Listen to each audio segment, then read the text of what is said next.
जय हिंद दोस्तों। आज हम लोग विज्ञान की इस कड़ी को आगे बढ़ाते हुए एक और महत्वपूर्ण टॉपिक को डिस्कस करने वाले हैं। दोस्तों आज इस वीडियो में हम लोग बायोलॉजी सेक्शन को डिस्कस करेंगे। बायोलॉजी में एक महत्वपूर्ण टॉपिक है जिसका नाम है पाचन तंत्र। तो पाचन तंत्र से दोस्तों काफ़ी अच्छे क्वेश्चन बनाए जाते हैं, काफ़ी अच्छे क्वेश्चन एग्जाम में आते हैं। तो दोस्तों इस टॉपिक को हम लोग डायग्राम और थ्योरी के माध्यम से बहुत बेहतर ढंग से कवर करने वाले हैं। तो दोस्तों इसमें बायोलॉजी का पूरा जितना भी सिलेबस होता है, बायोलॉजी में जो हमें टॉपिक पढ़ने होते हैं, इम्पोर्टेंट कौन कौन से टॉपिक होते हैं, उन सब के बारे में भी जल्दी से 2 मिनट में हम लोग डिस्कशन करेंगे। इसके बाद पूरा कंप्लीट वीडियो, कंप्लीट टॉपिक हम लोग अच्छे से इस वीडियो में कवर करेंगे। तो चलिए दोस्तों आज का टॉपिक हम लोग शुरू करते हैं। उससे पहले जो लोग चैनल पे नए हैं वो लोग वीडियो को लाइक कर दें, शेयर कर दें और चैनल को सब्सक्राइब जरूर करें। तो चलिए दोस्तों शुरू करते हैं आज का अपना टॉपिक जिसका नाम है पाचन तंत्र।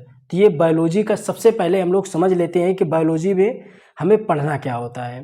तो जिस तरीके से पिछली वीडियो आपने देखा होगा उसमें हमने भौतिक विज्ञान चालू करा है, यानी फिजिक्स चालू करा है। तो फिजिक्स में सबसे पहले हमने आपको सिलेबस बताया था कि सिलेबस आप नोट करो, आप कूद कूद के मत पढ़ो। पहले आपके हाथ में सबसे पहले सिलेबस होना चाहिए। जो टॉपिक है पाचन तंत्र, इसके बाद पाचन ग्रंथि। पाचन ग्रंथि में हम लोग लीवर और अग्नाशय को कवर कर लेते हैं। इसके बाद टॉपिक है श्वसन तंत्र। श्वसन तंत्र में हम लोग श्वसन और फेफड़ों को पढ़ते हैं। परिसंचरण तंत्र, इसमें हृदय और रक्त को पढ़ा जाता है। अब देख लेते हैं उत्सर्जन तंत्र। तो उत्सर्जन तंत्रों में किन चीज़ों को पढ़ा जाता है? तो उत्सर्जन तंत्र में देखो हम लोग पढ़ते हैं किडनी, त्वचा, यकृत, फेफड़ा और बड़ी तंत्र में मस्तिष्क और मेरुदंड को पढ़ना होता है, कंकाल और हार्मोन्स।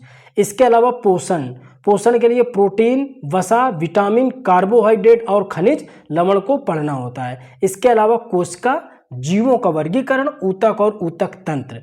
तो दोस्तों ये आपका संपूर्ण बायोलॉजी का सिलेबस है। लेकिन आपको क्या पढ़ना है, जिनसे ज़्यादा क्वेश्चन आते हैं तो आप चाहे टिक लगा लीजिएगा। पाचन तंत्र आपको बिल्कुल दिमाग में सेट करना है। पाचक ग्रंथियां जब पढ़ाएंगे पाचन तंत्र तो उसी में पाचक ग्रंथियों में ये कवर हो जाएगा। परिसंचरण तंत्र, उत्सर्जन तंत्र, इसके अलावा पोषण, ये यूनिट आपको पढ़नी ही पढ़नी है। अच्छे से आपको इनको दिमाग में सेट करना है, ठीक है। तो ये चीज़ आप इसको नोट डाउन कर लीजिएगा। अब देख लेते हैं हम लोग अपना आज का टॉपिक जो है पाचन तंत्र। तो अब पाचन तंत्र में हमने आपको बताया, सबसे पहले ये बताया कि सिलेबस में क्या था। तो सबसे ऊपर वाला टॉपिक आज हम लोग लिए हैं पाचन तंत्र। तो सब चालू करते हैं हम लोग पाचन तंत्र। पाचन तंत्र क्या होता है, सबसे पहले डिफिनीशन से चालू करते हैं। हालांकि इस डिफिनीशन का कोई मतलब नहीं है, डिफिनीशन आपसे कभी पूछी नहीं जाती है, सिर्फ आपके नॉलेज के लिए बताते हैं। तो समझते हैं कि पाचन तंत्र क्या है, ठीक है। तो समझते हैं पाचन तंत्र। देखते हैं भोजन के बड़े बड़े अणुओं, भोजन में अब अणुओं में कौन कौन, जैसे कार्बोहाइड्रेट, वसा, प्रोटीन, खनिज लवण, अन्न जो भी हैं का छोटे छोटे अणुओं में बदलने की प्रक्रिया पाचन कहलाती है। यानी कहने का मतलब बड़े बड़े अणुओं, उसमें से कार्बोहाइड्रेट, वसा और प्रोटीन का छोटे छोटे अणुओं में बदलने की प्रक्रिया क्या कहलाती है? पाचन कहलाती है। और यह जहां पर प्रक्रिया संपन्न होती है या जिन अंगों के माध्यम से होती है उसे क्या कहते हैं? पाचन तंत्र कहते हैं, पाचन तंत्र कहते हैं। तो डिफिनीशन नॉर्मल सी थी, उसको हमने समझ लिया कि जैसे कार्बोहाइड्रेट, प्रोटीन और वसा का पाचन होता है, लेकिन जल, विटामिन और खनिज का पाचन नहीं होता है। क्यों नहीं होता है? जल छोटे छोटे पार्टों में वो पहले से ही होता है, विटामिन ऑलरेडी छोटे छोटे मॉलिक्यूल्स में पहले से ही होता है, तो उसको तोड़ने की जरूरत नहीं होती है। यही चीज़ हमने यहाँ पे ब्रैकेट में लिख दी है। तो ये बात आप अच्छे से समझ गए कि पाचन क्या होता है, पाचन तंत्र किसे कहते हैं, किन चीज़ों का पाचन होता है। तो कार्बोहाइड्रेट, प्रोटीन, वसा, यानी कि कहने का मतलब जो बड़े अणुओं के रूप में होंगे उनका पाचन किया जाएगा। जैसे आप पानी का ले लो, विटामिन का ले लो, खनिज का ले लो, कोई आपने लिक्विड पिया तो लिक्विड का क्या पाचन होगा? पाचन नहीं होता। पाचन उन चीज़ों का होता है जो बड़े अणु होते हैं। तो अब बड़े अणुओं को क्या होगा? छोटे अणुओं में बदला जाएगा। जब वो छोटे अणुओं में बदलेंगे तब हमें एनर्जी मिलेगी। पाचन बड़े अणुओं से छोटे अणुओं में बदलने की क्रिया है। अब देख लेते हैं कि जैसे हमने यहाँ पे ये डायग्राम बना रखे हैं, तो इस तरीके से ये टोटल फिगर होता है। इस तरीके से हमें ऐसे खाना आता है हमारा, इस तरीके से हमें पढ़ना होता है। ये फिर पेट में जाता है, फिर ये छोटी आंत में जाता है, छोटी आंत से राउंड होकर के बड़ी आंत में जाता है और मल के द्वारा ये बाहर निकल जाता है। ठीक है, और इसी तरीके से देख लीजिए कि नसों में किस तरीके से नसें कनेक्ट होती हैं। तो ये सारा हम लोग अच्छे से मैप में समझने वाले हैं, किस तरीके से चीज़ें कवर होती हैं।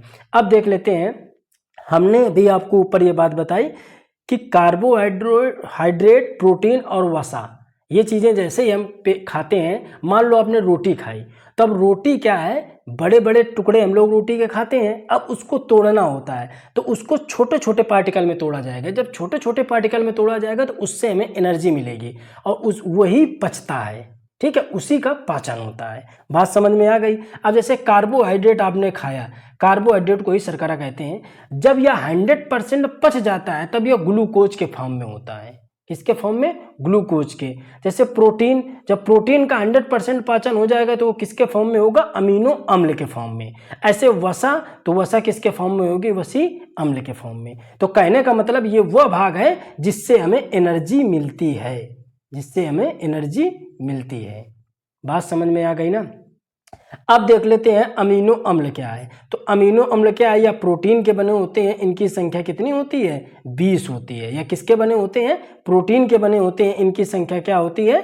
20 होती है। बात समझ में आ गई होगी। अब देख लेते हैं आगे कि ये तो आपने समझ लिया कि पाचन अंगों के द्वारा होता है, बॉडी के अंगों के द्वारा होता है। उसमें मुख्य रूप से जैसे छोटी आंत हो गई, या पेट हो गया, बड़ी आंत हो गई, मुंह हो गया, मुंह के अंदर ही हमारी जीभ और दांत आ जाते हैं, ये सारी क्रियाएं आ जाती हैं। ये आगे हम आपको बताने वाले हैं, पूरा विधिवत इसका मैप बताएंगे। ठीक है, तो पाचन तंत्र करवाता कौन है? ये तो अंगों के माध्यम से होता है, लेकिन उसको एक्टिवेट कौन करने का काम करता है? तो उसको करता है एंजाइम। अब एंजाइम क्या होते हैं? तो ये कार्बनिक पदार्थ होते हैं, या प्रोटीन के बने होते हैं, या एक प्रकार के उत्प्रेरक होते हैं, जिनका मुख्य काम क्या होता है? भोजन को पचाना होता है। जैसे या कई प्रकार के एंजाइम होते हैं, जैसे कि एमाइलेज एंजाइम है, यह मुंह और अग्नाशय में बनता है। यह जटिल कार्बोहाइड्रेट को क्या करता है? तोड़ने का काम करता है। ऐसे आपने सुना होगा लाइपेज एंजाइम, यह अग्नाशय में बनता है और यह वसा को तोड़ता है। ऐसे सुना होगा हमने प्रोटीज एंजाइम, यह अग्नाशय में बनता है और यह प्रोटीन को तोड़ने का काम करता है। तो कहने का मतलब एंजाइम का क्या काम है? कि खाने को पचाने का काम है। ये बात समझ में आ गई। अब देख लेते हैं, एक बार आपने यहाँ से समझ लेते हैं कि हमने सबसे पहले पढ़ा कि पाचन तंत्र क्या है। तो बड़े अणुओं का, भोजन के बड़े बड़े अणुओं का छोटे छोटे अणुओं में तोड़ना ही पाचन कहलाता है। और जिन अंगों या फिर जहाँ पे यह क्रिया संपन्न होती है उसे पाचन तंत्र कहते हैं। कार्बोहाइड्रेट, प्रोटीन और वसा का पाचन होता है, लेकिन जो मिनरल, जो लिक्विड चीज़ें होती हैं, जिनके पार्टिकल छोटे छोटे होते हैं, उनका पाचन नहीं होता है, क्योंकि ऑलरेडी वो छोटे छोटे अणुओं में बदले होते हैं। जब कार्बोहाइड्रेट पूर्ण रूप से पच जाता है तो ग्लूकोज के फॉर्म में होता है, प्रोटीन अमीनो अम्ल के फॉर्म में होती है। तो अमीनो अम्ल क्या होता है? ये प्रोटीन के बने होते हैं, इनकी संख्या 20 होती है। ऐसे पाचन क्रिया कौन करवाता है? तो एंजाइम करवाते हैं। एंजाइम के बारे में आपको अच्छे से समझा दिया। अब पाचन तंत्र को समझते हैं कि पाचन तंत्र में क्या क्या हमें पढ़ना है। ठीक, तो पाचन तंत्र में हम लोग देखते हैं इसके दो भाग होते हैं, एक होता है आहार नाल और एक होता है पाचक ग्रंथियां। ठीक है, तो पाचक ग्रंथियां एक पार्ट है, एक है आहार नाल। तो आहार नाल में सबसे पहले हमारा मुंह में ही हमारे दांत और जीभ आते हैं। इसके बाद चालू होती है ग्रसनी, ठीक है, फिर चालू होती है ग्रास नली, फिर होता है अमाशय, उसी को पेट कहते हैं, फिर होता है छोटी आंत और फिर होता है बड़ी आंत, इसी के बाद होता है मल द्वार।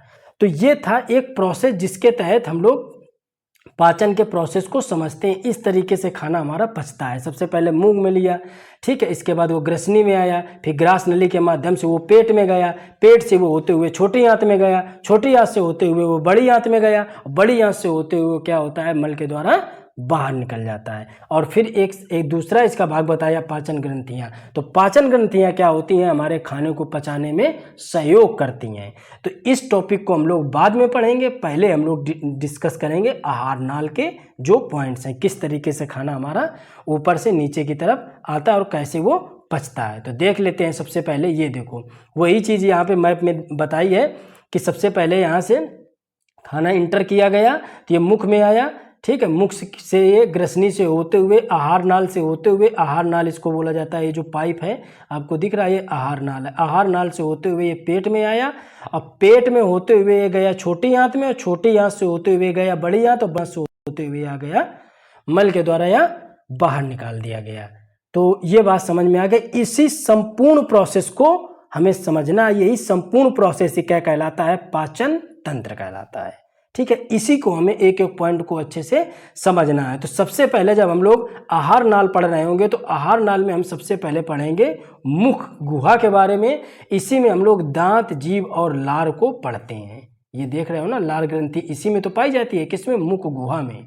आपको रटना नहीं है चीज़ें, आप बायोलॉजी रटोगे तो दिमाग कितना भी दौड़ा लो, दिमाग का घोड़ा कितना भी चला लो, चीज़ें तैयार नहीं होंगी। अगर आप समझोगे तो चीज़ें अच्छे से तैयार कर लोगे। तो जब आप मुख गुहा पढ़ते हैं, मुख गुहा में ही दांत, जीभ और लार को हम लोग कंप्लीट करेंगे। ठीक है, तो लार, ये जो लाल ग्रंथि बनती है वो कहाँ पे होती है, मुख गुहा में। ठीक है, ग्रसनी में कुछ नहीं है। ग्रास नली में जब देखते हैं तो ग्रास नली में ही श्लेष्मा ग्रंथि पाई जाती है। तो ये हम लोग ग्रंथि वाला यूनिट अलग पढ़ेंगे। अभी हम लोग आहार नाल को डिस्कस करेंगे। चलिए देखते हैं। सबसे पहले हमने आहार नाल में देखा, आहार नाल में ये पूरा हमने टॉपिक लिख दिया, क्या क्या हमें आहार नाल में पढ़ना है ये ऊपर आपको बता दिया है। अब देख लेते हैं मुख के बारे में। मुख गुहा पढ़ रहे हैं तो देखते हैं मुख के बारे में। तो इसमें हमें दो चीज़ें देखी हमने, एक तो दांत को पढ़ना है, जीभ को पढ़ना है और इसी में हमको लार को भी पढ़ना है। तो इसमें 3 चीज़ें पढ़नी है मुख गुहा में, दांत, जीभ और लार। तो सबसे पहले चालू करते हैं हम लोग कि दांत के बारे में, कि मानव के दांत। ठीक है, मनुष्य के दांत के बारे में चालू करते हैं। तो दांत के अध्ययन को क्या कहा जाता है, तो ओडोंटोलॉजी कहा जाता है दांत के अध्ययन को। ठीक है, इसका निर्माण किससे होता है, तो कठोर ऊतकों से मिलकर के दांत बनता है। ये बात समझ में आ गई कि कठोर ऊतकों से दांत बनता है। मानव शरीर का सबसे कठोर भाग क्या होता है, इनेमल होता है। क्या है, इनेमल, जिसमें पानी की मात्रा कितनी होती है, 0% होती है, यानी इसमें पानी नहीं होता, यानी कि टोटल ये ठोस होता है, कठोर भाग होता है। इनेमल अब क्या है, तो इसको समझ लेते हैं। इनेमल क्या होता है, तो यह दांत का सख्त सफ़ेद बाहरी आवरण होता है। जब हम लोग दांत देखते हैं तो जो बाहरी सफ़ेद सफ़ेद आवरण दिखाई देता है आपको, वही है इनेमल। यह अधिकतम कैल्शियम फास्फेट से बना होता है। यह द्विपार दंत होते हैं, मतलब कहने का मतलब जिनमें 2 बार निकलते हैं। तो दांत 2 प्रकार के होते हैं, द्विपार दंत होते हैं, यानी कि जो दूध के दांत होते हैं कुछ, और कुछ स्थायी दांत होते हैं। जो दूध के दांत होते हैं उनको अस्थायी कहा जाता है। तो कहने का मतलब आप कह सकते हो कि द्विपार दंत होते हैं कौन, एक अस्थायी एक स्थायी। जो अस्थायी होते हैं वो दूध के दांत कहलाते हैं, उनकी स्थायी होते हैं उनकी संख्या होती है 32। अब देख लेते हैं हम लोग कि दांत के जो प्रकार होते हैं क्या होते हैं। सबसे पहले जो हमने बताया 20 दांत दूध के होते हैं, तो वो जो दूध के दांत होते हैं उनको समझ लेते हैं। उसमें कृंतक के 8 दांत, रदंतक के 4, अग्र चवर्णक 0 और चवर्णक 8। तो ये आप अच्छे से याद रखिएगा, क्वेश्चन ये पूछा जाता है कि दूध के दांत कितने होते हैं, तो 20 होते हैं, लेकिन उसमें कौन कौन से होते हैं तो वो आप यहाँ से समझ लो। ठीक है, अब हम लोग समझ लेते हैं कि जो दांत होते हैं, अभी जो हमने आपको बताए थे 32 दांत यानी स्थायी दांत, तो उनको समझते हैं कि 32 दांत कौन कौन से होते हैं। ठीक है, उनको कैसे समझेंगे, कहाँ कहाँ पे वो होते हैं। तो जैसे कृतंतक 8 होते हैं, रदंतक 4 होते हैं, अग्र चवर्णक 8 होते हैं और चवर्णक 12 दांत होते हैं। ठीक है, अब ये आप इनको मैप में समझो, ये चित्र में हमने इनको दिखाने का प्रयास किया है। अब देखो, जो इन्हीं को कहा जाता है कृंतक दांतों को इंसीजियर कहा जाता है। ये जो आपको आगे के 4 दांत दिख रहे हैं, ये जो 4 दिख रहे हैं ना, यही हैं कृंतक दांत, इन्हीं को इंसीजियर कहा जाता है। और ये ऊपर वाले जबड़े में 4 तो नीचे वाले जबड़े में 4, वही सेम यहाँ पे दिखाए गए हैं ना, ये 4। ठीक, ये 4, तो 4 4 कितने हो गए, 8 हो गए। ठीक, अब इन्हीं आगे देखते हैं कैनाइन, कैनाइन को ही रदंतक कहा जाता है। तो ऊपर वाले जबड़े में कितने हो गए, 2 दांत, ऊपर वाले जबड़े में 2 दांत। अब इनको डिफरेंट कलर से दिखाते हैं। ऊपर वाले जबड़े में ये 2 दांत हैं। ठीक, ऊपर वाले में 2 तो नीचे वाले में 2, तो टोटल कितने हो गए, 4। ठीक है, अग्र चवर्णक क्या होते हैं, तो अग्र चवर्णक इनकी संख्या होती है 8, यानी कि कहने का मतलब अग्र चवर्णक कितने होते हैं, 8। तो आप देख लीजिए, इनको काउंट करिए, अग्र चवर्णक ये साइड में बने हुए हैं जो पीले पीले कलर के हल्के आपको दिख रहे हैं। तो दो ऊपर यानी कि ऊपर वाले हिस्से में ही जबड़े में 4 हो गए तो नीचे भी 4 हो गए तो कितने हो गए 8। वही 8 यहाँ पे लिखे हैं। ऐसे चवर्णक को आप देखेंगे तो ये जो आपके ब्लू कलर के दिख रहे हैं तो ऊपर और नीचे वाले जबड़े को मिला करके आप जोड़ेंगे तो 12 दांत आपके ये हो जाते हैं। ठीक है, तो इस तरीके से ये दांत होते हैं। कृंतक दांत कौन से होते हैं? तो जिनका काम होता है कुतरना यानी काटना, जिनका काम होता है, इन्हीं को इस्माइल दांत कहा जाता है। रदंतक क्या होते हैं? जो चीरने फाड़ने का काम करते हैं। ठीक है, अग्र चवर्णक क्या होते हैं? जो चबाते हैं खाना को। और चवर्णक क्या होते हैं? जो खाना को चबाते या पीसते हैं। तो ये बात समझ में आ गई। जो आगे वाले दांत हमने बताए हुए हैं आपको मैप में, इन्हीं को कहा जाता है कृंतक दांत, इन्हीं को इस्माइल दांत कहते हैं। यानी कि जब हम हंसते हैं, इस्माइल करते हैं तो सबसे पहले आगे के 4 दांत दिखाई देते हैं। ठीक है, उन्हीं को कहा जाता है। ये चित्र में आप देख सकते हो। ठीक है, तो अब बता दीजिए इन महाराज का कौन सा दांत टूटा हुआ है? तो आप कमेंट करके बताइए कि महाराज का कौन सा दांत यहाँ पे टूटा हुआ है। ठीक है, तो अब आगे देख लेते हैं। हमने ये यहाँ पे समझ ली, इनकी संख्या बहुत ज़्यादा इंपॉर्टेंट है और इनका कार्य। ठीक है, अब हम लोग देख लेते हैं कि दांतों का प्रकार और उनके क्या कार्य होते हैं। अब यहाँ से आप ज़्यादा इनको अच्छे से समझ पाओगे। तो हमने बताया कृंतक दांत, कृंतक की संख्या कितनी है? 8 है। ठीक है, ये आगे के दांत होते हैं, इन्हीं को इस्माइल टीथ कहा जाता है, इस्माइल दांत कहा जाता है। अब देखते हैं तो इनकी संख्या कितनी बताई हमने? 8। इन्हीं को आगे के दांत होते हैं, इन्हीं को इस्माइल दांत कहा जाता है। मुख्य काम क्या होता है इनका? तो मुख्य काम क्या होता है? किसी चीज को कट करना या फिर कुतरना इनका मुख्य कार्य होता है। किसी चीज को कट करना या कुतरना इनका मुख्य काम होता है। आपने देखो होगे हाथी के जो बाहर निकले वाले जो दांत होते हैं वो कौन से होते हैं? तो कृंतक दांत होते हैं, उन्हीं को इंसीजियर कहा जाता है। बहुत इंपॉर्टेंट है, ये क्वेश्चन पूछा गया था। ठीक है, तो इसको आप नोट करिएगा, एक एग्जाम्पल इसका जरूर नोट करिएगा। अब देखते हैं रदंतक दांत कौन से होते हैं। इनकी संख्या 4 होती है। इनका काम होता है चीरने फाड़ने का काम। ठीक है, सबसे नुकीले दांत होते हैं। मांसाहारी जीवों में काफ़ी बड़े होते हैं। तो जो आप ये देख रहे हो कि शेर के जो ये वाले दांत आपको दिख रहे हैं, इन्हीं को कहा जाता है रदंतक। ये चीरने फाड़ने का काम करते हैं। देखो कितने नुकीले से दांत दिखाई दे रहे हैं। ठीक है, तो ये है रदनक दांत। अब देख लेते हैं अग्र चवर्णक। अग्र चवर्णक इनकी संख्या कितनी होती है? 8 होती है। बच्चों में इनकी संख्या नहीं होती है। ठीक है, भोजन को पीसने का काम ये दांत करते हैं। ठीक है, बच्चों में दांत नहीं पाए जाते हैं। अब देख लेते हैं चवर्णक दांत, इनकी संख्या 12 होती है, बच्चों में इनकी संख्या 8 होती है।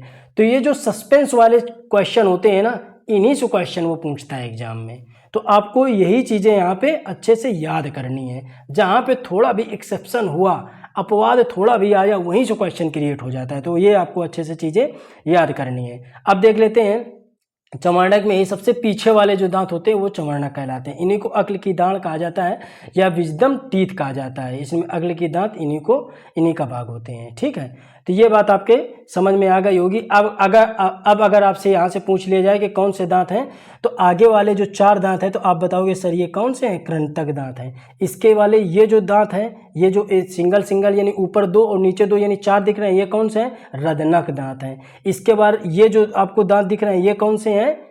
कौन से हैं? अग्र चवर्णक। और फिर सॉरी, ये वाले अग्र चवर्णक हैं, ये जो ऊपर वाले। ठीक है, ये ऊपर वाले आपको और क्लियर कर देते हैं।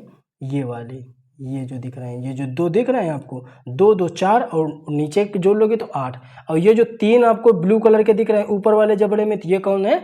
चवर्णक दांत। तो शायद दांत आपको अच्छे से पता चल गए होंगे।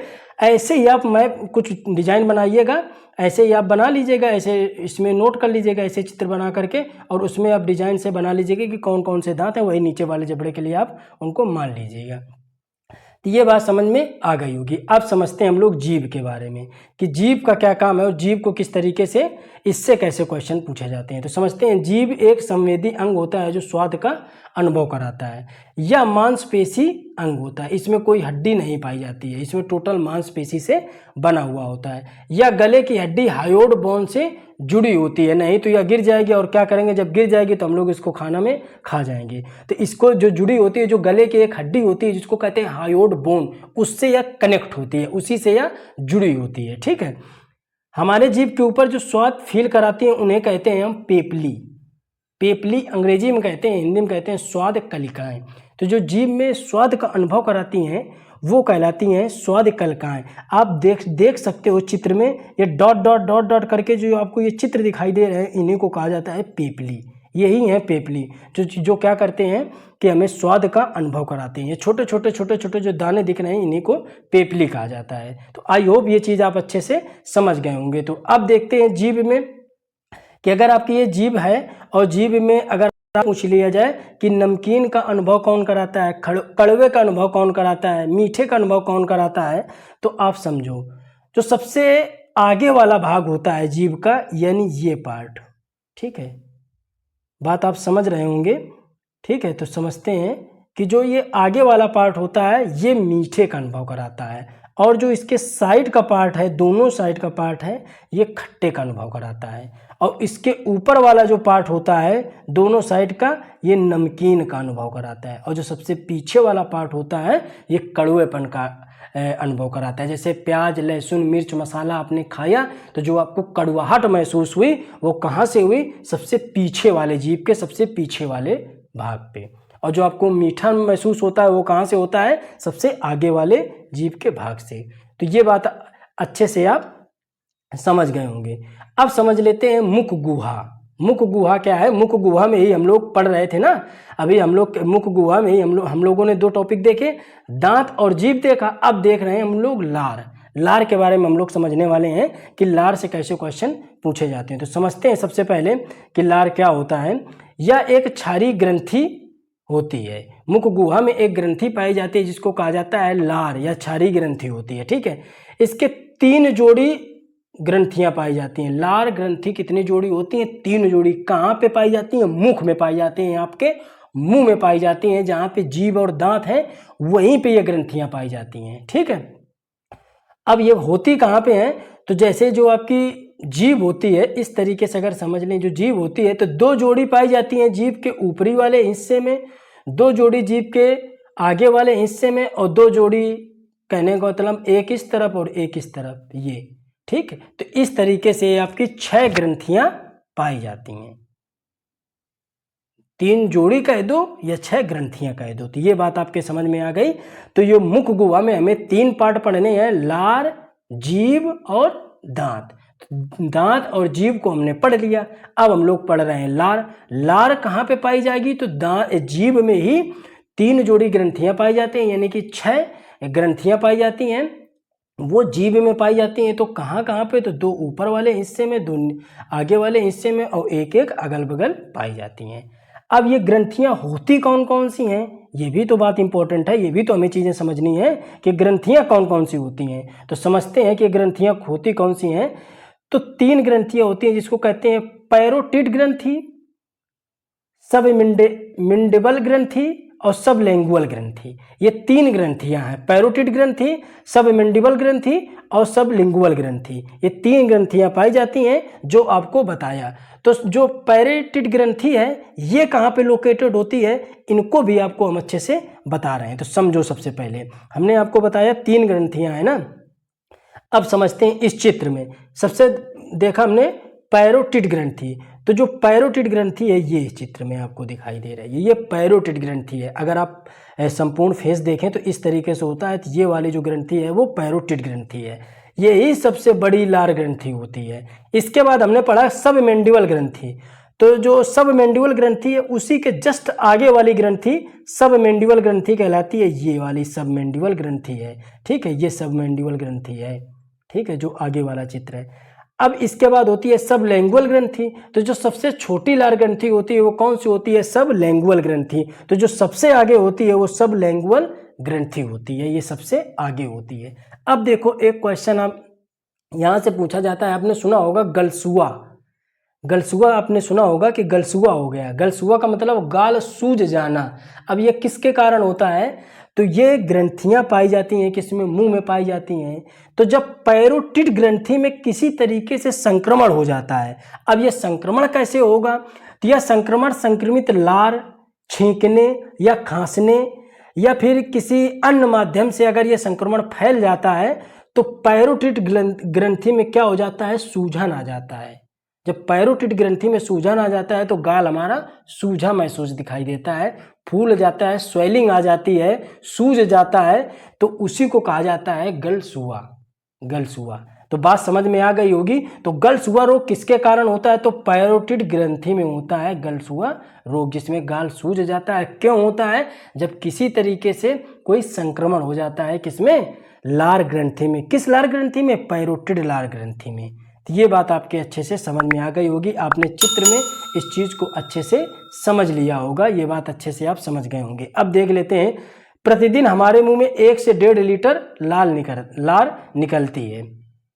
अब समझते हैं हम लोग और लार के बारे में यहाँ पे, कि समझते हैं कि लार का जो pH वैल्यू होता है 6.8 होता है। अगर इसको देखें तो इसके दो भाग हैं, जल टोटल 95% 95% जल होता है लार में, और एंजाइम की मात्रा होती है 5%। तो इसका मुख्य, हमने ऊपर आपको एंजाइम के बारे में बता दिया, तो इसका मुख्य काम होता है भोजन को पचाना और या फिर भोजन को विभिन्न अंगों तक पहुंचाना, और या एक उत्प्रेरक का कार्य करते हैं। हमने आपको ऊपर बताया ही था कि एंजाइम क्या करेंगे। तो एंजाइम खाना को पचाने का काम करते हैं, जैसे जो कई एंजाइम होते हैं, जैसे एमाइलाइज एंजाइम है, एमाइलेज एंजाइम या मुंह और अग्नाशय में बनता है, एजेटिक कार्बोहाइड्रेट को क्या करेगा? तोड़ता है। लाइपेज एंजाइम या भी अग्नाशय में बनता है, यह वसा को तोड़ता है। ऐसे प्रोटीएज एंजाइम या अग्नाशय बनता है या प्रोटीन को तोड़ता है। यह बात हम ऊपर आपको अच्छे से बता चुके हैं।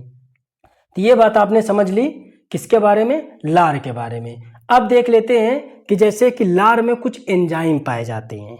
हमने यूँ तो बात बताई कि एंजाइम मुख्य रूप से करते क्या हैं। अब हमने आपको बताया कि एंजाइम लार ग्रंथि में मुंह में कौन कौन से एंजाइम पाए जाते हैं। मुंह का मतलब क्या है? कि जीभ और दांत और लार। बात समझ गया गया ना? मुख गुहा का मतलब है जीभ, दांत और लार। तो जीभ दांत के बारे में पढ़ लीजिए, अब लार के बारे में पढ़ रहे हैं। तो लार में कौन कौन से एंजाइम पाए जाएंगे? अभी आपने पढ़ा लार में 3 ग्रंथियां पाई जाती हैं, यानी कि 3 जोड़ी ग्रंथियां पाई जाती हैं, यानी कि 6 ग्रंथियां पाई जाती हैं। उसी तरीके से इसमें एंजाइम भी पाए जाते हैं। इन्हीं से क्वेश्चन बनता है।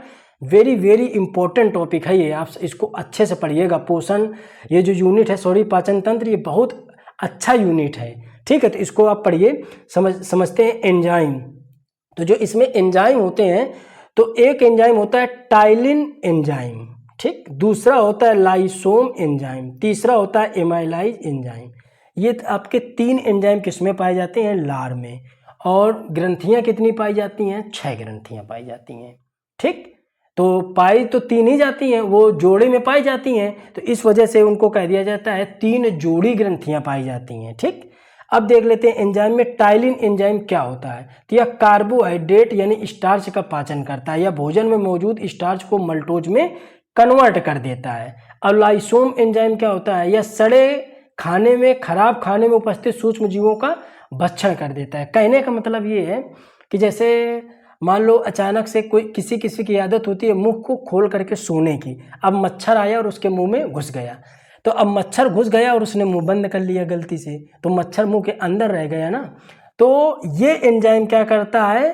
तुरंत रिलीज होता है और उस मच्छर का भक्षण कर देता है, उसको समाप्त कर देता है। अगर आप रास्ते में जा रहे हैं और अचानक से मक्खी, मच्छर या कुछ ऐसा, या फिर आपने कुछ खाया उसमें कुछ ऐसा सूक्ष्म जीव आ गए, तो ये क्या एंजाइम क्या करेगा? लाइसोसोम एंजाइम क्या करेगा? उसको तुरंत भक्षण करके वहीं समाप्त कर देता है। वो पेट के अंदर नहीं जाता है। अगर वो पेट के अंदर जाएगा तो हो सकता है कि आपका पेट खराब हो जाए, डिस्टर्ब हो जाए, या अन्य बीमारियां पैदा हो जाएं। तो ये एंजाइम क्या करता है? वहीं पे उन चीज़ों को भक्षण कर देता है, समाप्त कर देता है। अब एमाइलाइज एंजाइम का क्या काम होता है? यह लार और अग्नाशय 2 जगह पे स्रावित होता है, ठीक है। अब देखो, हमने यहाँ पे बताया मुख में एक चीज का पाचन हो चुका है। किस चीज का? कार्बोहाइड्रेट का। लगभग 70 से 80% कार्बोहाइड्रेट मुंह के अंदर ही पच जाता है। क्यों? क्योंकि यहाँ ग्रंथियां पाई जाती हैं, यहाँ एंजाइम पाए जाते हैं, तो वो लार में मिला करके उसको पाचन का कार्य पूरा करते हैं। तो मुंह में क्या क्या पच चुका है? तो कार्बोहाइड्रेट लगभग 70 से 80% पच चुका है। इसमें प्रोटीन का पाचन अभी नहीं हुआ है, वसा का पाचन अभी नहीं हुआ है। तो बात समझ में आ गई। अगर आपने खाना खाया है तो उसमें कार्बोहाइड्रेट है, तो कार्बोहाइड्रेट यहाँ पे मुंह में ही पच जाएगा, बाकी प्रोटीन और वसा नहीं पचते हैं। तो ये जो खाना अब बचा, कि कुछ पचा है और कुछ नहीं पचा है, तो उसी को क्या कहा जाएगा? बोलस कहा जाएगा।